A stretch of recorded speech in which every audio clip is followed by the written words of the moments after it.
할렐루야. 네, 오늘도 아름다운 교회 예배 나오신 여러분들을 주님의 이름으로 환영하고 축복합니다.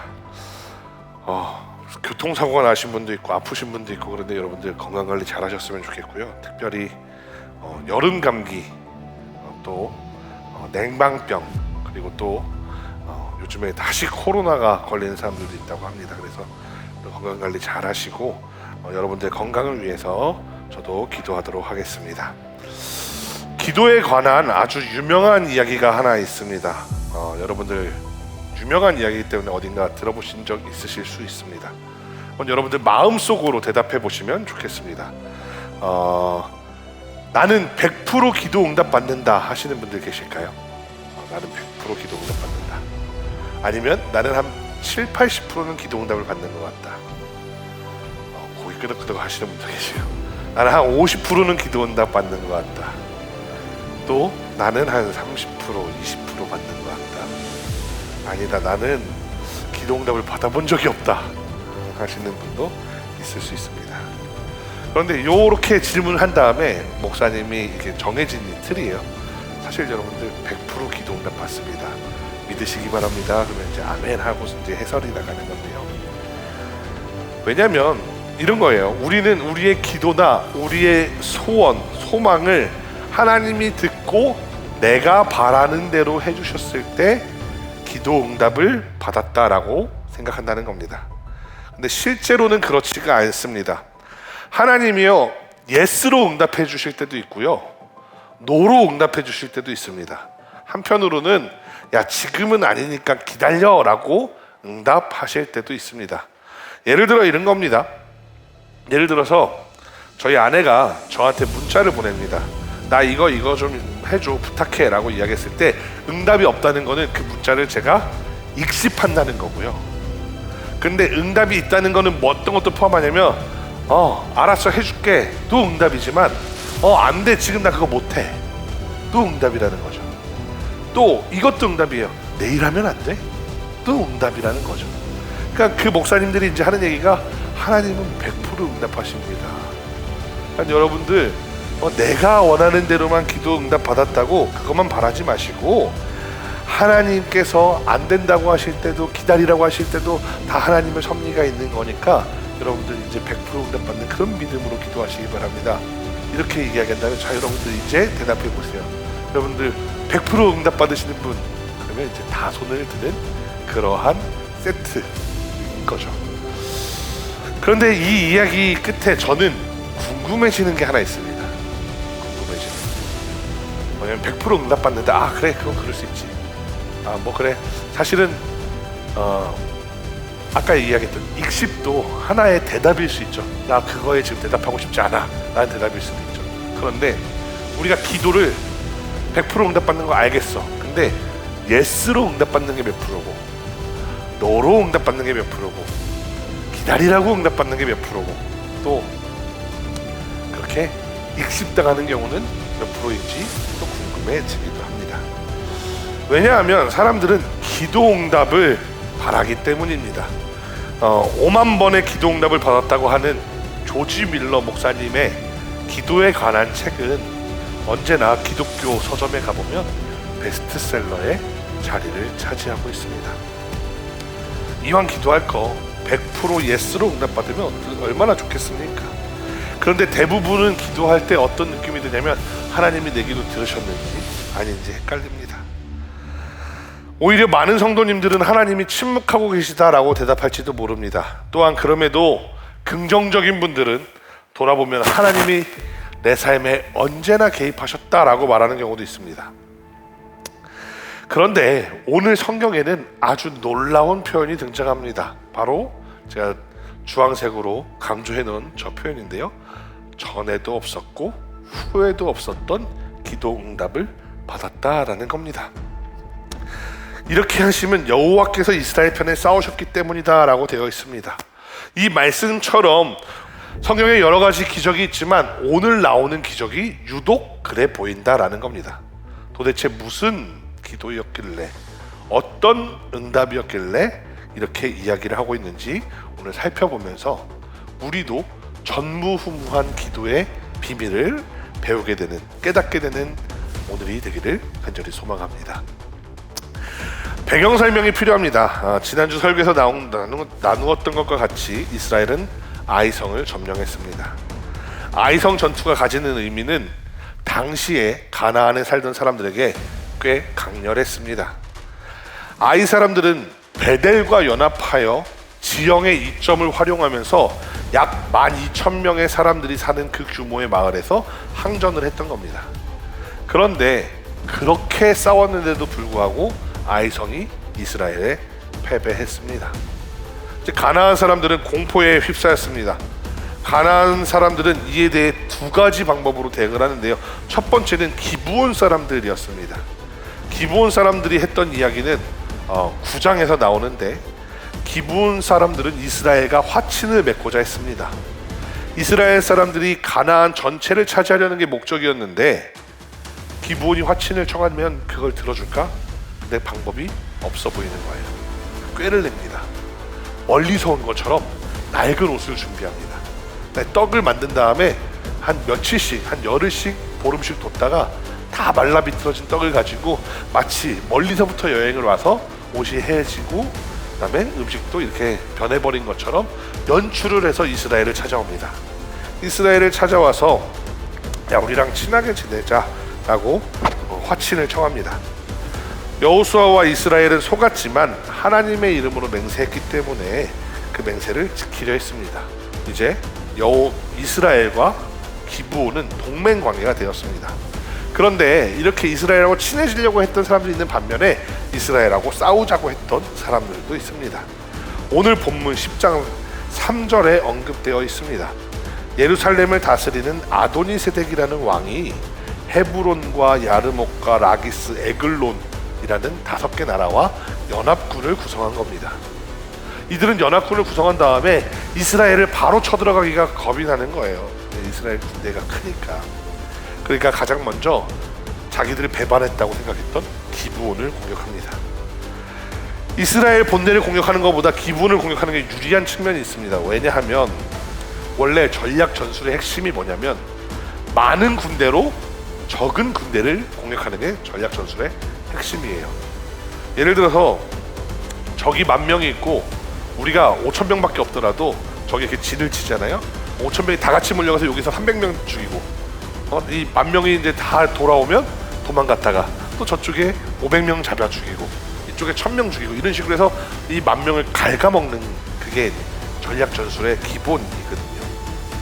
그러니까 이 사람들이 기브온을 공격하려고 하는 거는 이스라엘의 그 병력을 갉아먹고 동맹을 약화시키려고 하는 겁니다. 또 한 가지 강점이 있죠. 만약에 기브온이 멸망당하고 나면 주변 나라들이 야, 이스라엘하고 화친하려고 그러면 이 5개국 연합군이 쳐들어와서 우리를 죽일지도 몰라라는 경고를 하는 의미도 있다라는 겁니다. 전쟁이 시작되자마자 기브온은 즉시로 이스라엘의 도움을 요청했습니다. 이스라엘과 여호수아는 7절 말씀에서 주저하지 않고 출발합니다. 앞선 가나안 왕들 입장과는 반대로 만약에 이스라엘이 기브온을 구해내지 못한다면 가나안에 있는 모든 백성들이 연합군을 형성하게 될지도 모릅니다. 그래서 여호수아는 주저하지 않고 출발합니다. 그리고 그렇게 출발하는 여호수아에게 하나님은 8절 말씀에서 승리를 약속하십니다. 이번 주에도 여호수아는 아주 전략적인 움직임을 보여줍니다. 자, 여호수아와 백성들이 어디 머물고 있었냐면 여기 길갈이라는 곳에 머무르고 있었어요. 길갈, 여리고 바로 옆이에요. 길갈이라는 곳에 본대가 머무르고 있었는데 기브온이 이쯤 있는 거예요. 예루살렘 뭐 이런 나라들이 함께 편을 먹고 기브온을 공격하고 있는데 이 길갈에서부터 기브온까지 거리가 32km입니다. 그리고 요 길은 사실은 언덕 지형이에요. 그러니까 사실은 쉽게 갈 수 있는 그런 것은 아닙니다. 그런데 여호수아와 이스라엘 군대는 아주 빠르게 저 32km를 주파합니다. 그것도 밤새도록. 잘 알지도 못하는 길이고 산지를 통과해야만 하는 길임에도 불구하고 여호수아는 주저하지 않았습니다. 연합군은 이스라엘이 오면 도망가려고 했을지도 모릅니다. 왜냐? 이스라엘은 군대가 많으니까. 그런데 이렇게까지 빨리 도착할 거라고 생각을 못했던 것 같습니다. 아직 하루 이틀 정도 시간이 더 있을 거다라고 생각을 했는지 이스라엘의 기습에 그냥 무너져 버립니다. 10절 말씀에 그 전쟁의 양상이 소개가 되고 있는데요, 하나님이 가나안 5개국 연합군을 크게 당황하도록 만드셨다. 어떤 방법인지 소개가 되어 있지는 않지만 하나님이 개입하십니다. 그래서 이스라엘은 아주 손쉽게 그들을 물리칩니다. 가나안 5개국 연합군은 도망하기 시작합니다. 벳호른 고갯길과 아세가와 막게다까지 도망간다라고 되어 있습니다. 그런데 이 지명으로 유추할 수 있는 게 있습니다. 다시 한번 지도를 보시면 길갈에서 와서 기브온에 도움을 주러 왔죠. 근데 다른 나라들이 기브온을 쳐들어왔는데 이스라엘을 맞닥뜨리자마자 벳호른 골짜기 쪽으로 도망을 하게 된다라는 거예요. 그리고 나서 도망가는데 어디로 도망을 가냐면 아세가와 막게다라는 동네까지, 여기까지 도망한다는 거예요. 그럼 이상한 지점이 있습니다. 뭐냐면, 여러분 한번 생각해 보세요. 적하고 맞서 싸울 때 들에서 싸우는 게 수비하는 쪽에 유리하겠습니까? 아니면 성에서 싸우는 게 수비하는 쪽에 유리하겠습니까? 성에서 싸우는 게 훨씬 유리합니다. 근데 이들이 원래 살던 지역인 예루살렘도 있고 야르무도 있어요. 그런데 이 사람들이 도망하는데 예루살렘으로 도망치지도 못하고 야르무스로 도망치지도 못해요. 이 말은 뭐냐면은 이 전쟁에서 이스라엘이 이기는데 얼마나 크게 이기냐면 기브온에 쳐들어왔던 애들을 추격하다 보니까 이 땅들을 다 점령할 만큼 이겼다라는 거예요. 전선이 기브온이 있는 데서 전선을 치려고 했어요, 연합군은. 그런데 이 전선이 밀려와서 아세가와 막게다 있는 곳에 전선을 치게 됐다라는 이야기. 그러니까 엄청난 대승을 거뒀다는 거죠. 그냥 조금 이겼어, 우리가 물리쳤어, 쫓아냈어가 아닙니다. 예루살렘보다 남부에 위치한 그 지역까지 오히려 추격해서 도망가도록 만들었다라는 겁니다. 그들이 이렇게 도망할 수밖에 없었던 이유가 하나 있습니다. 그것은 바로 뭐냐면 우박이었습니다. 하늘에서 우박이 떨어지는 겁니다. 하나님이 우박을 내리셨다라고 말합니다. 그런데 심지어 이스라엘의 공격으로 사망한 사람의 숫자보다 우박으로 사망한 사람의 숫자가 더 많았다라고 되어 있습니다. 근데 만약에 이 우박이 그냥 단순한 자연재해라면 이스라엘이나 연합군이나 그 피해를 식별할 수는 없습니다. 그런데 오늘 성경에 이 우박 때문에 이스라엘이 크게 이겼다라는 그 뉘앙스는 그럼 무슨 얘기냐면 이 5개국 연합군이 가는 곳에만 우박이 내렸다는 거예요. 이스라엘은 우박이 안 내려요. 얘네들이 자리를 잡고 이제 싸우려고 하는데 또 우박이 내려가지고 큰일 났어, 부상자가 또 늘었어, 여기에서 우리가 막을 수 없겠는걸? 우리가 더 물려야 되겠어, 더 물려야 되겠어, 좀 더 유리한 곳으로, 좀 더 쟤네들을 잘 막을 수 있는 곳으로 도망해야 되겠어, 이렇게 됐다라는 겁니다. 그런데 여기 이상한 구절이 하나 나옵니다. 오늘 가장 핵심이 되는 구절 중에 하나인데요, 여러분 한번 살펴보시면 여호수아 10장 12절 말씀입니다. 12절 말씀은 통째로 다 이상한데요, 가장 먼저 첫 번째로 시점이 이상합니다. 한번 보시면 앞부분이 여호와께서 아모리 사람을 이스라엘 자손에게 넘겨주시던 날에 라고 되어 있습니다. 자, 그러면 지금 12절 앞에까지 막 우박이 내리고 막 그렇게 해가지고 자기네들이 이기는 장면이 나왔잖아요.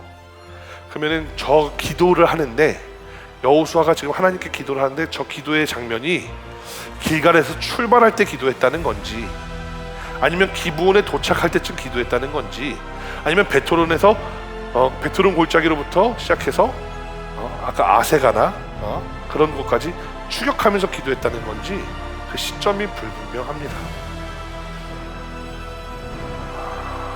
사실 이 표현은 8절 말씀에 붙어 있으면 굉장히 자연스럽습니다.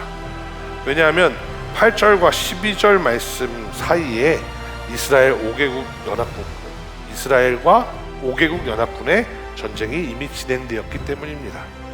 그리고 이미 우박을 통해서 큰 승리가 확정된 다음에 12절 말씀이 다시 나오기 때문에 시점을 파악하는 게 조금 어렵습니다만, 보통은 어떻게 해석을 하냐면 우박으로 전해들이 쫓겨가는 다음에 이제 하나님, 우리가 그냥 여기서 끝내지 않고 저 땅을 수복할 수 있도록 해주세요 하는 차원에서 기도를 했다라고 추측들을 합니다. 그런데 이상한 것 두 번째 부분은 더 이상합니다. 자, 다음 부분인데요, 자세히 봐보세요. 여호수아가 여호와께 아뢰어 이스라엘의 목전에서 이르되 라고 되어 있습니다.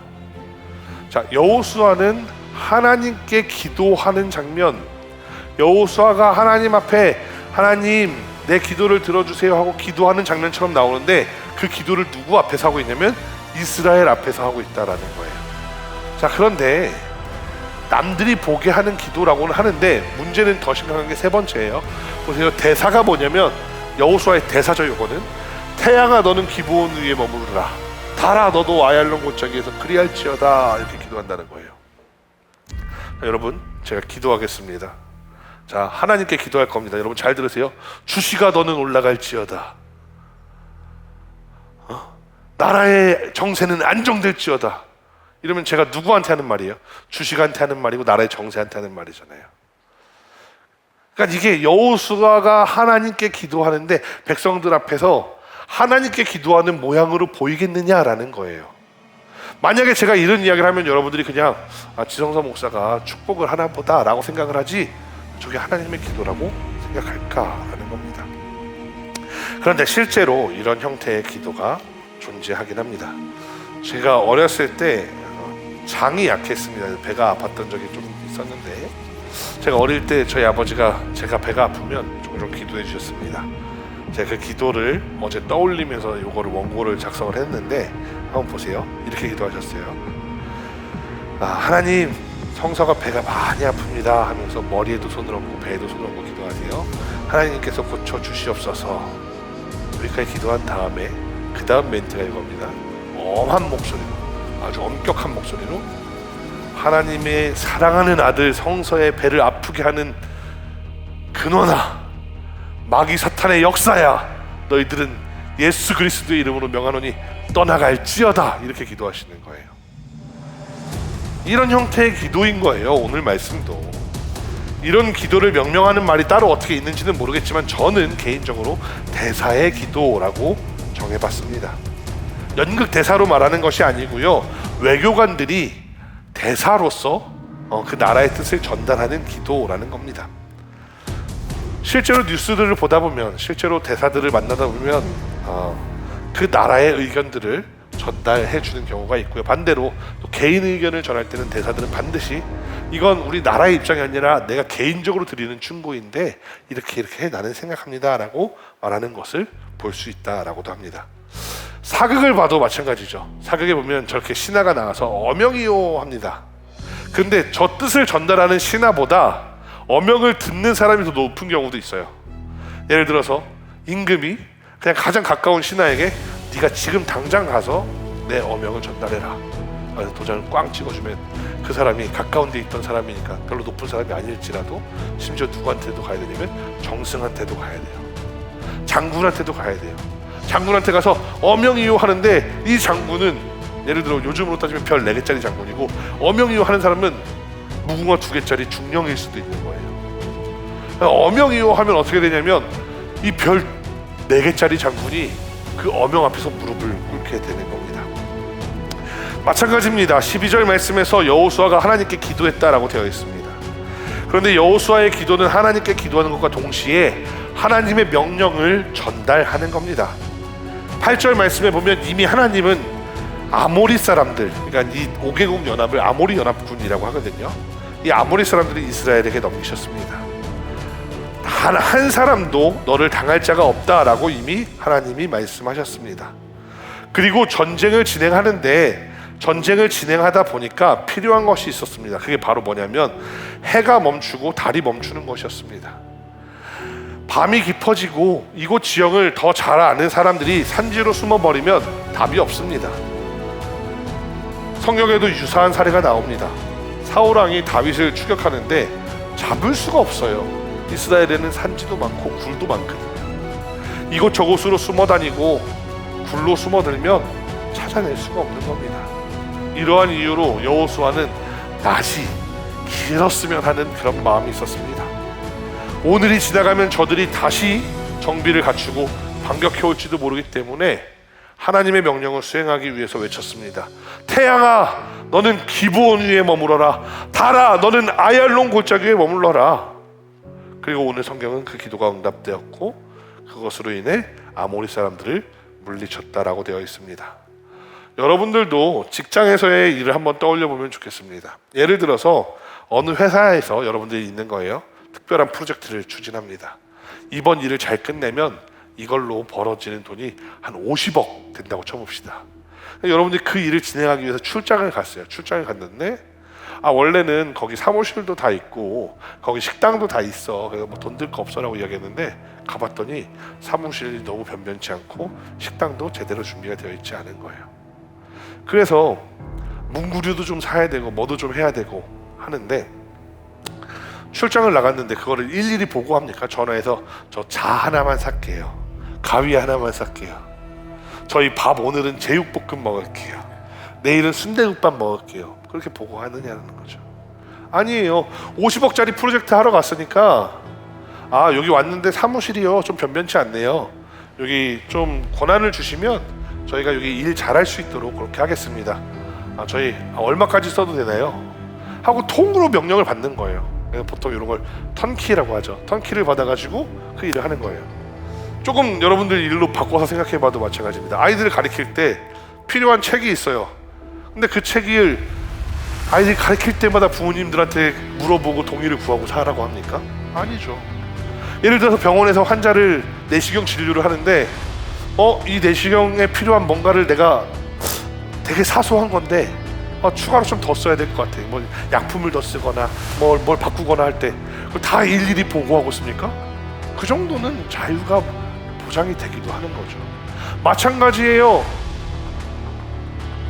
여호수아가 이 아모리 사람들을 물리치려고 하는데 사실은 태양이 멈추고 달이 멈추는 게 너무 사소한 일이 돼버리는 거예요. 왜 그런지 바로 다음 보시면 얘기할 수 있습니다.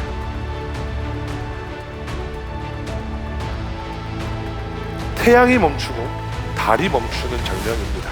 그런데 이 가나안에 살던 사람들에게 있어서 태양과 달이 어떤 의미였는가를 생각해 보면 됩니다.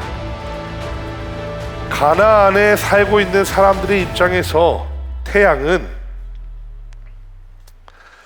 가나안의 신입니다.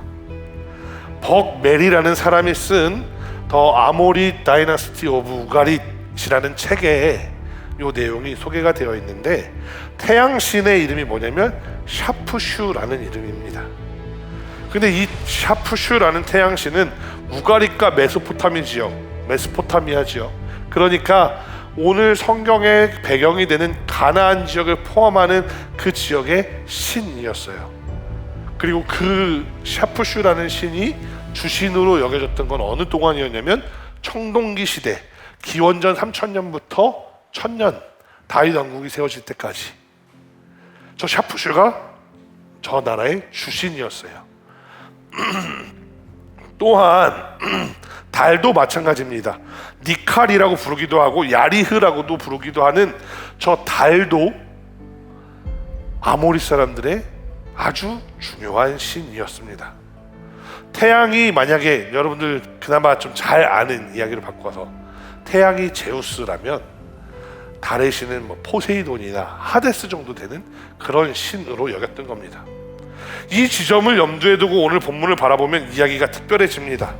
하나님이 명령하신 전쟁의 사령관이 여호수아가 하나님의 명령을 수행하려고 하다 보니까 태양과 달의 협조가 필요한 거예요. 태양아 멈춰라, 달아 멈춰라. 근데 그 순간 보니까 그 순간을 아모리 사람들 입장에서 보니까 여호수아가 외치니까 그 순간 자신들의 신이 자신들을 버리는 것처럼 보이는 겁니다. 또 한 가지, 여호수아는 하나님의 말을 전하는 대사라고 아까 말씀을 드렸어요. 그런데 이 하나님이 자신을 대변하는 사람이 필요하다고 하니까 제가 가서 이걸 잘 하려고 하다 보니까 이만큼의 지원이 필요해요 하나님 하고 기도하니까 그냥 그대로 들어주신 거예요. 중요한 게 바로 여기 있습니다.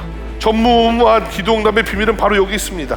우리는 나의 기도를 들어달라고 내 인생에 하나님 개입해서 내가 원하는 방향대로 하나님 내 기도를 들어주세요라고 기도합니다. 그런데 오늘 본문은 반대로 말합니다. 우리가 하나님의 군대가 되어야 된다. 우리가 하나님의 대사가 되어야 된다.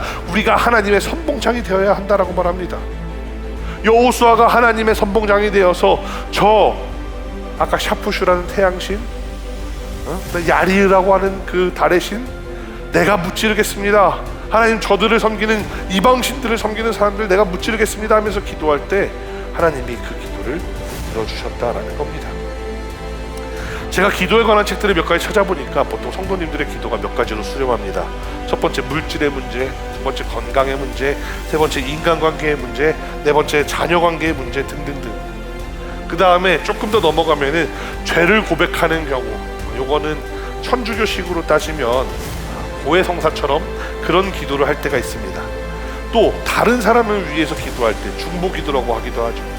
공동체를 위해 기도할 때 그런 기도들이 있습니다.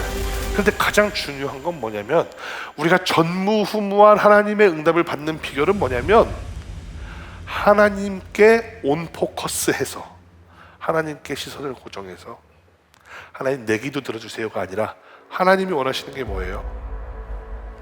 하나님 제가 어떻게 살기를 원하세요? 아 그래요? 하나님 제가 그렇게 하려면 저한테 이게 필요해요. 하나님 제가요 하나님의 뜻을 따라 살기 위해서 이거는 좀 필요해요.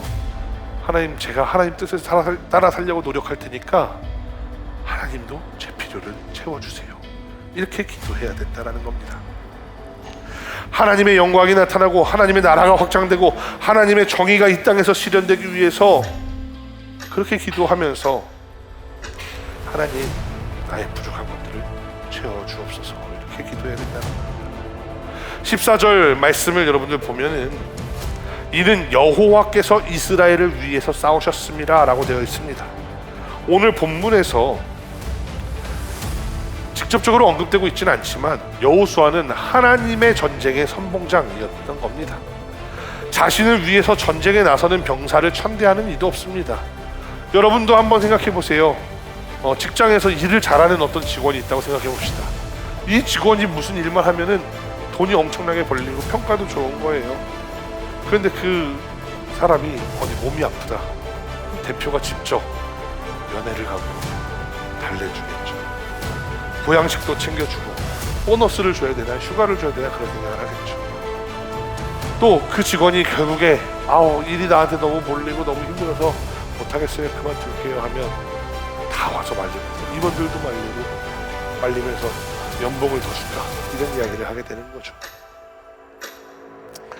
마찬가지입니다. 우리도 물질의 문제, 건강의 문제, 인간관계의 문제, 자녀 문제 등등으로 기도합니다. 안 하는 거 아닙니다. 많은 사람들이 그렇게 기도합니다. 근데 이 기도를 응답받는 비결이 있는데요. 뭐냐면 바로 우리가 나의 유익을 위해서 기도하는 것이 아니라 하나님의 유익을 위해서 기도하면서 슬쩍 내 필요가 끼어 들어간다라는 겁니다. 말씀을 정리해 보겠습니다. 보통은 이 본문을 태양이 멈추고 달이 멈춘 여호수아의 믿음, 여호수아가 담대하게 선포했더니 하나님이 그 기도를 응답하셨다라고 대답을 하기도 합니다.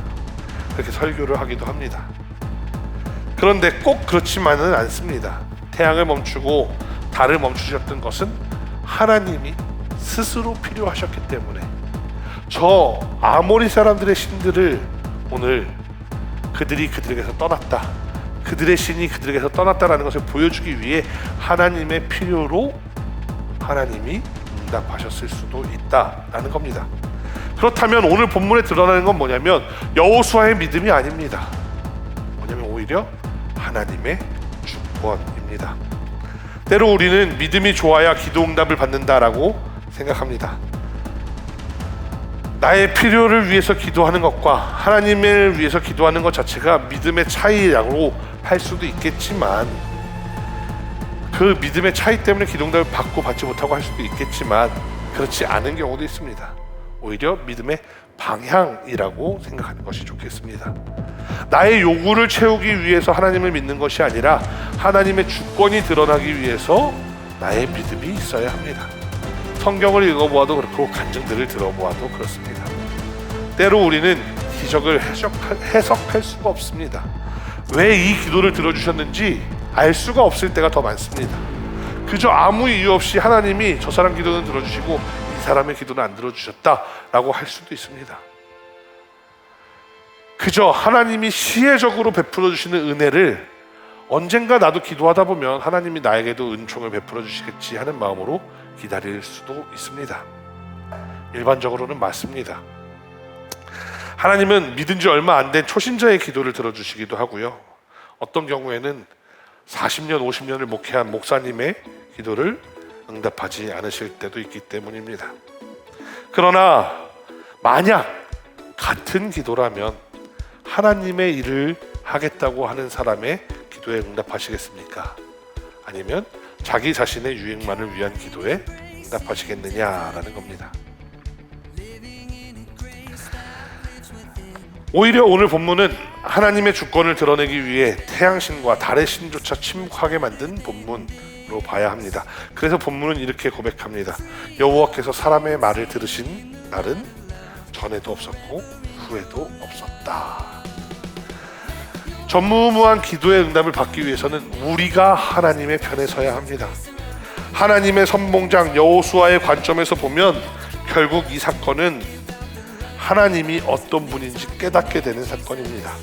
하나님을 위해 앞장서 싸우는 사람을 위해 하나님이 어디까지 하시는지를 드러내는 본문인 겁니다.